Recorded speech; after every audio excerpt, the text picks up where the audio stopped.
This episode has been brought to you by JustNForm.com. If you're tired of being censored, tired of having your data stolen and sold, go to JustNForm.com, a social media site where all voices are welcome.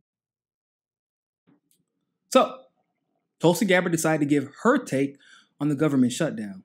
And the Democrats and Republicans may be a little bit surprised by her answer. Take a look. Let me ask you, the president just offered a deal to end the shutdown. He would extend temporary protections for some dreamers, undocumented immigrants brought to the United States as children in exchange for border wall funding. Would you take the deal? No. The problem here is that this issue, like so many others in Washington, are being relegated to partisan politics, where if a Republican is putting forward a proposal, Democrats are going to shoot it down. If Democrats are putting forward a proposal, Republicans are going to shoot it down.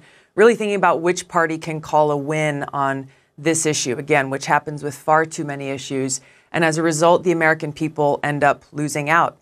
So Trump is putting forward different ideas. Yeah. Democrats have put forward different ideas. But the problem here and why we're in a situation where over 800,000 federal employees are going for now a month without a paycheck and suffering as a result is because of the unwillingness to actually just sit down and work through the details that each side is putting forward, knowing that neither side is going to get everything that they need. That's what needs to happen here. So I understand you don't support the offer that President Trump made, but what's your counter offer? I mean, if you want people to sit down and deal, what do you think should happen? Yeah. Well, first of all, I don't think it should be done on television. These negotiations shouldn't be done on television. We need to have adults coming together, sitting down and negotiating the issues that have to be addressed. All right. So first of all, before I get started with this analysis, let me just say something. Was that not a common sense answer? Was that not an adult answer? Let me ask you something. If Alexandria Ocasio-Cortez gave that response, the entire independent media community would be in a row. It would, oh my God, she's challenging both the Democrats and the Republicans. Don't get me wrong. I love Alexandria Ocasio-Cortez. I think she's doing a fantastic job. I hope she continues to do a fantastic job, and I hope she continues to grow. But I want to be very clear about something. People who are fawning over Alexandria Ocasio-Cortez, defending her all the time when she messes up, right? Because she has to grow also. She's new at this. She's learning. Are the same ones who attack Tulsi Gabbard for being a victim of her experience while still trying to grow and to learn, even after she apologizes, which is something that many politicians have too much pride to do. They aren't, if this was Alexandria Ocasio-Cortez who said this, the media on all sides, the right would critique her for critiquing the Republicans, right? The liberal establishment would be critiquing her for critiquing the Democrats. And basically, the independent media would be celebrating the fact that she's critiquing everybody. Which is fine, right? That's what we should be celebrating. So that's why it bothers me that this will probably not be covered by all of those who have been vehemently critiquing Tulsi Gabbard, whereas people like myself, people like Jimmy Dore, have been critiquing her. Even Caitlin Johnstone, for example, has been writing some pretty good articles about her. We've critiqued her when it's necessary to be critiqued, just like we critiqued Alexandria Ocasio-Cortez when it's necessary to critique her. But it's also, it should be celebrated when there is something to celebrate. Because ultimately, what it looks like to me is that there are some people out there who are just riding the wave of Bernie Sanders because that's how they've gotten to where they've gotten thus far.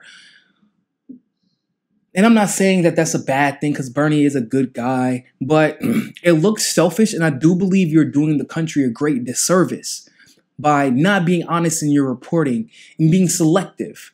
Because, like I said, there are some who critiqued Tulsi Gabbard the moment she decided to announce, without actually acknowledging her apologies, her very heartfelt apologies, genuine. So that they didn't cover the fact that a congressperson came out and said a lot of our allies were not allies just 3 years ago.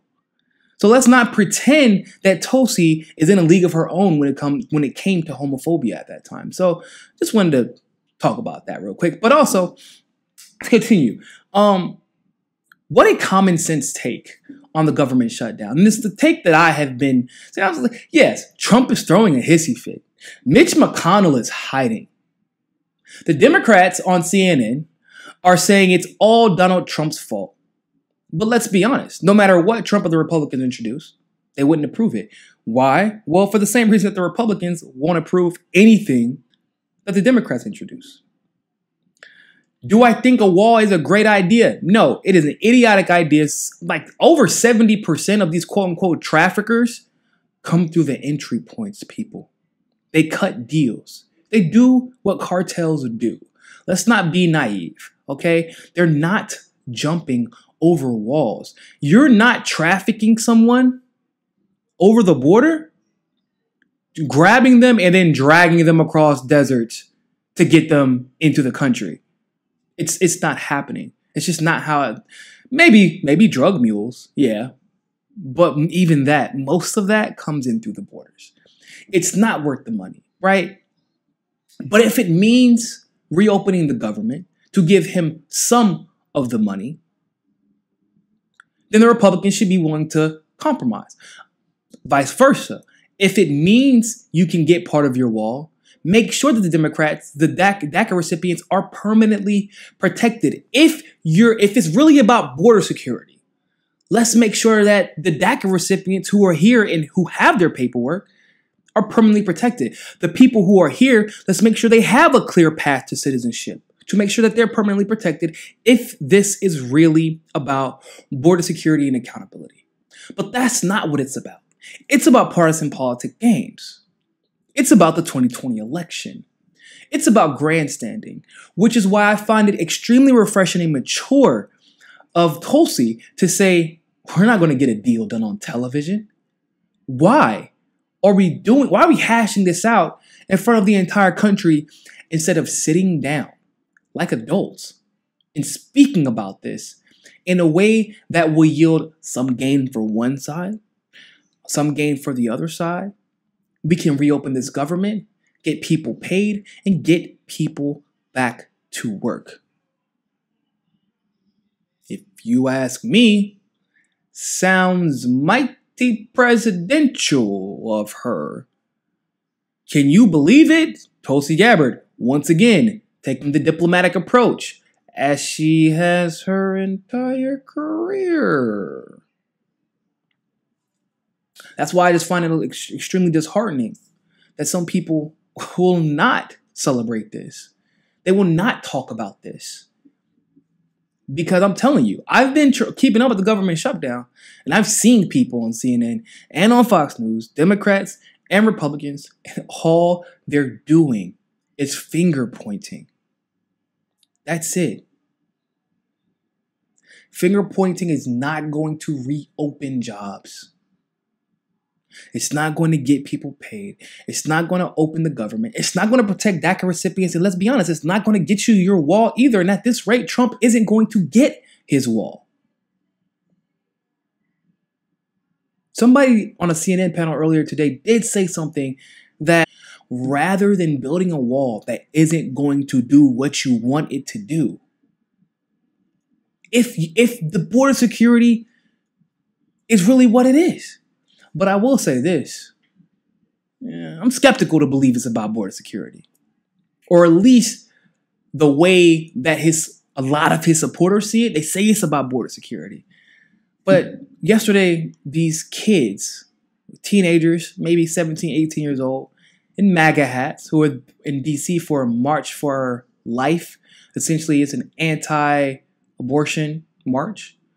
In MAGA hats. I don't know why you're having MAGA hats for anti-abortion march, but whatever.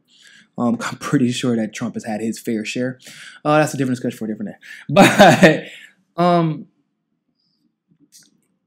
he said they screamed at this. They were sitting there screaming at this indigenous man, build the wall.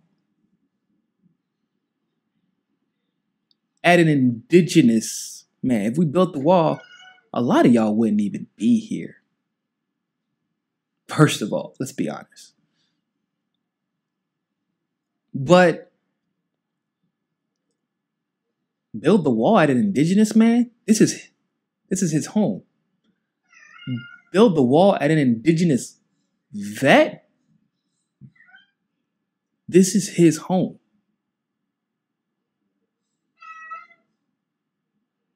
So what does that really mean?